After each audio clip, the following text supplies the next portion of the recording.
Kapitola 1. Úvodní informace. Jednoho dne během rozjímání mysl začala mluvit.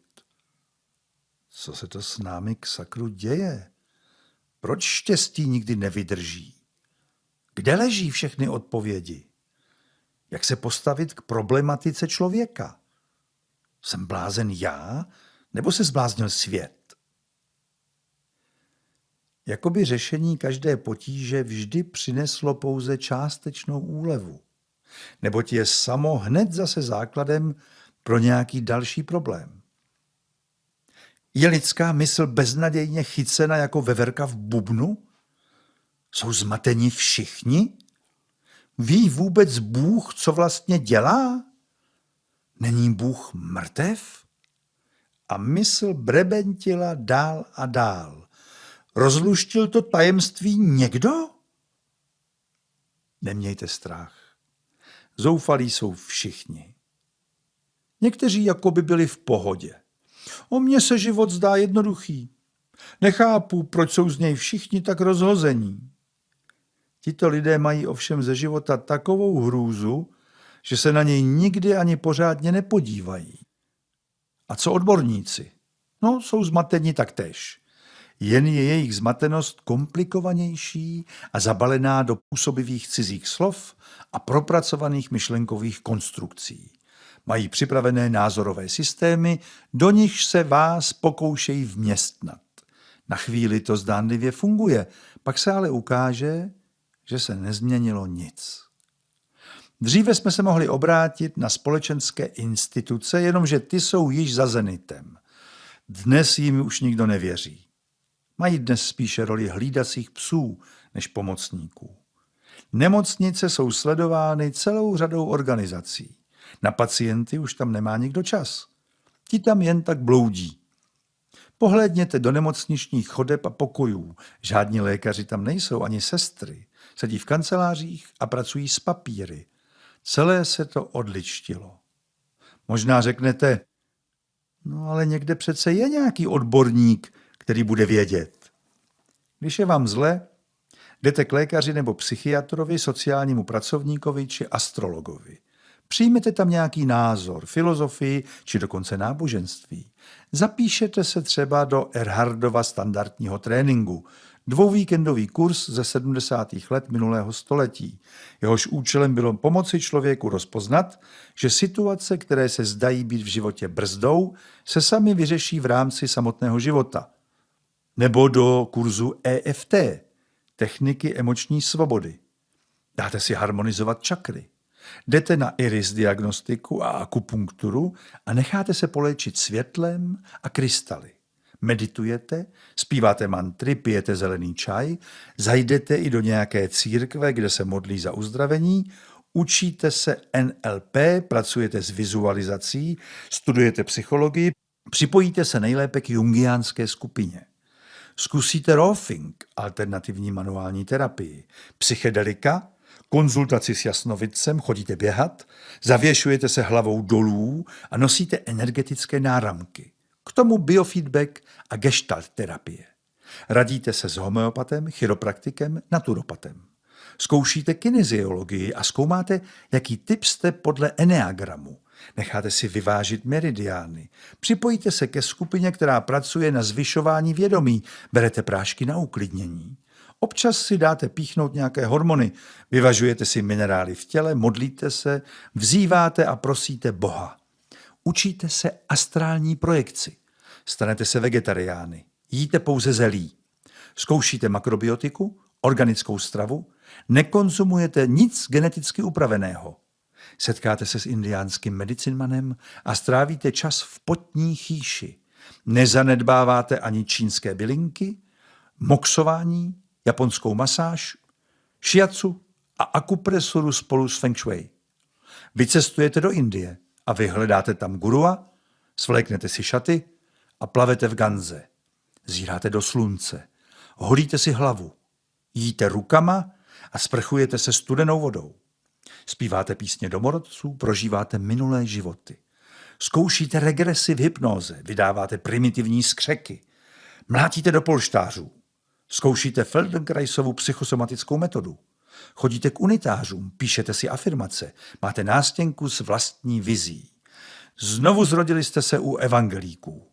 Házíte iting, používáte tarotové karty, studujete zen, další kurzy a semináře, hodně čtete, provádíte transakční analýzu, chodíte na kurzy jógy, provozujete okultismus, studujete magii, pracujete s kahunou, dali jste se na šamanskou cestu, sedáváte pod pyramidou, čtete Nostradama, připravujete se na nejhorší, jezdíte na soustředění, zkoušíte se postít, berete aminokyseliny, koupíte si generátor záporných jontů, připojíte se ke škole mystérií, naučíte se tajný pozdrav.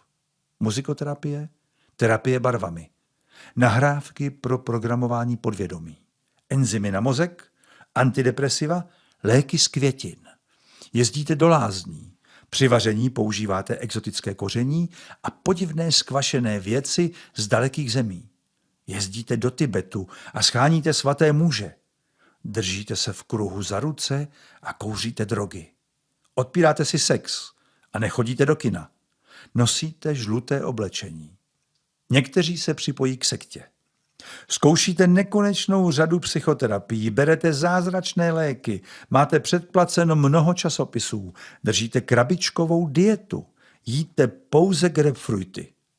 Necháte si číst z ruky. Myslíte pouze myšlenky New Age. Zlepšujete životní prostředí. Zachraňujete planetu.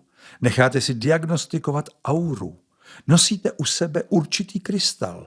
Dáte si zpracovat hinduistický horoskop. Navštívíte médium. Zkoušíte terapii sexem. Zkoušíte tantrický sex.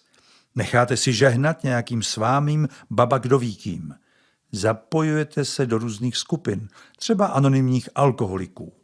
Cestujete do Lourdes. Leháte v horkých koupelích. Studujete na škole Arika. Nosíte zdravotní sandály. Uzemňujete se. Nabíráte více prány a vydechujete černou negativitu.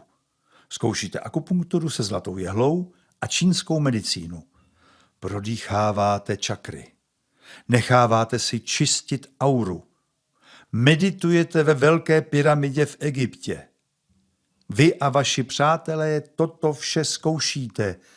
O člověče, ty nádherné stvoření.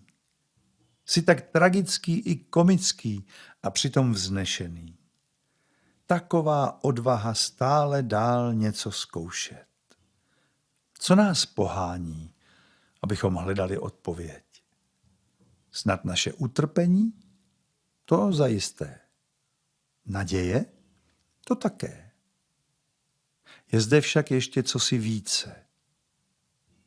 Intuitivně víme, že někde tu musí být konečná odpověď. Potácíme se tmavými slepými chodbami a vedlejšími uličkami, jsme využíváni a ovládáni, jsme rozčarováni, naštvaní a snažíme se dál. Kde je ta naše slepá skvrna? Proč onu odpověď nemůžeme nalézt? Nerozumíme, v čem je problém. Proto nedokážeme najít odpověď.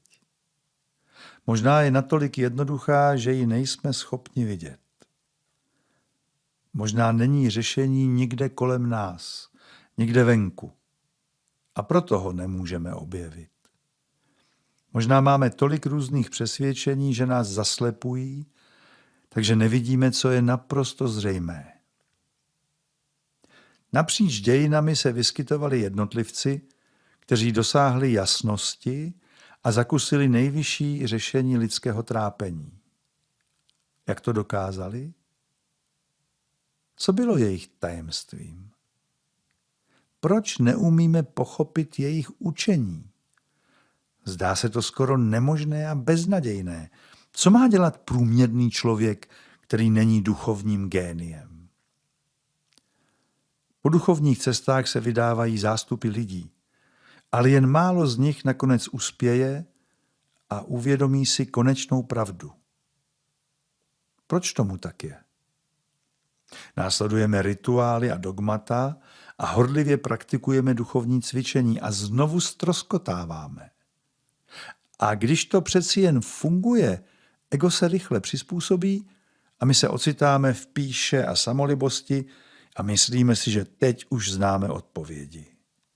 Ach Bože, ochraňuj nás před těmi, kteří mají odpovědi. Ochraňuj nás před spravedlivými. Ochraňuj nás před pachateli dobra. Naše spása spočívá ve zmatku. Kdo je zmaten, má stále naději.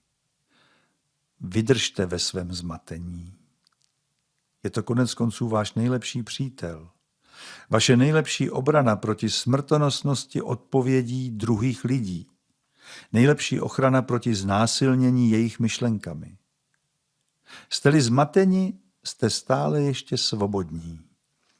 Pokud jste zmateni, je tato kniha pro vás.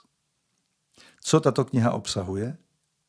V knize se dozvíte o jednoduché metodě, jak dosáhnout velkého projasnění a překonat problémy na cestě. Problémy nevyřešíte tím, že naleznete odpovědi, nýbrž tím, že zrušíte základ problému. Stav, kterého dosáhli velcí mudrci historie, je k dispozici. Řešení se nacházejí v nás a jsou snadno k nalezení. Mechanismus propouštění negativních pocitů je jednoduchý a pravda je zjevná sama v sobě. Funguje v každodenním životě. Neexistuje v něm žádné dogma ani systém víry. Vy sami si vše ověřujete, takže nemůžete být uvedeni v omyl. Nevzbuzuje žádnou závislost na jakémkoliv učení. Řídí se heslem poznej sám sebe, pravda nás osvobodí a království Boží je v nás. Tento mechanismus funguje pro cynika, pragmatika, religionistu i pro ateistu. Je použitelný v jakémkoliv kulturním prostředí a funguje úplně stejně pro duchovního člověka i člověka neduchovního. Vzhledem k tomu, že jde o váš vlastní mechanismus, nemůže vám ho nikdo vzít. Nehrozí deziluze. Sami objevíte, co je skutečné a co jsou pouhé programy mysli a systémy přesvědčení. Stanete se díky němu zdravějšími, úspěšnějšími i s menším úsilím. Šťastnějšími a schopnějšími skutečně milovat. Vaši přátelé si toho rozdílu všimnou a změny budou trvalé. Nevzlétnete nadšeně do oblak, abyste se po chvíli opět zřítili. Objevíte totiž ve svém nitru automatického učitele. Nakonec objevíte své vnitřní já. Vždycky jste podvědomě věděli, že existuje. Když na něj narazíte, pochopíte, co se velcí mudrci historie snažili sdělit. Pochopíte to, protože pravda září sama v sobě a je ve vašem vlastním já. Tato kniha byla psána tak, že jsem měl vás, milí čtenáři, stále na mysli. Je jednoduchá. Nevyžaduje příliš úsilí a přináší radost. Nemusíte se nic učit nazpaměť. Během čtení se budete cítit stále lehčeji a šťastněji. Její obsah sám začne během vašeho čtení přinášet prožitky svobody. Ucítíte, že z vás odpadá závaží. Cokoliv budete dělat s větší radostí. Čekají vás milá překvapení týkající se vašeho života. Ten bude stále lepší a lepší. Pokud jste skeptičtí, je to v pořádku. Již jsme se nechali zavést stranou cestami sladkými a velmi snadnými, takže je opatrnost na místě. Stejně tak se vyhýbejme bezbřehému nadšení. To zpravidla předchází pád. Více než nesoudné nadšení se vám bude hodit tiché pozorování.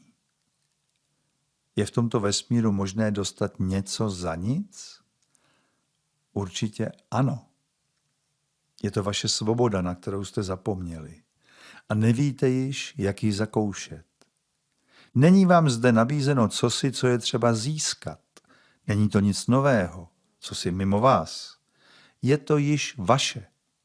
A je třeba to pouze znovu probudit a znovu objevit. Objeví se to samo od sebe. Účelem sdílení tohoto přístupu je, abyste navázali kontakt s vlastními vnitřními pocity a prožitky. Kromě toho je zde mnoho užitečných informací, které bude chtít vaše mysl znát. Postup propouštění negativních pocitů, nechávání je se dít, začne automaticky, protože přirozeností mysli je hledat úlevu od bolesti a utrpení a prožívat větší štěstí.